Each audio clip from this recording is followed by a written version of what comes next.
Edhe pse jemi në stinën e gripit dhe të virozave, sipas specialistëve të ISHP-s, kemi rreth 12.000 raste javore me këto infeksione respiratore, larg pragut epidemik. Mbizotron qarkullimi i gripit në vend me bashkëqarkullim dhe të Covidit dhe të virozave të tjera respiratore.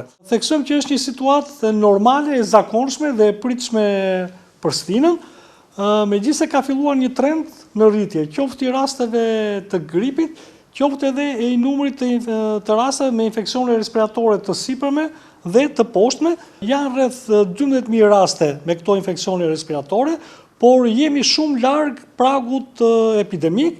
Aktualisht në vendin tonë qarkullojnë 9 tipet e virusit A dhe grup moshat më të prekura janë të vegjëlit dhe mosha e tretë. Qarkullojnë të dy nëntipet e virusit A, që janë nëntipi AH1 dhe AH3. Por kontinentin evropian bizotron nëntipi AH3. E prekur është gjithë popullata, por kryesisht janë dy kulme, dy grup moshat. Grup mosha pediatrike, pra 0-14 vjeç, dhe grup moshat mbi 65 vjeç. Specialistët e Institutit të Shëndetit Publik nënvizojnë se duhet kujdesi shtuar veçanërisht në ambientet me shumë njerëz, sidomos gjatë festave të fundvitit, ndërsa shtimi i rasteve me grip dhe viruset që lidhen me të pritet gjatë muajve janar dhe shkurt.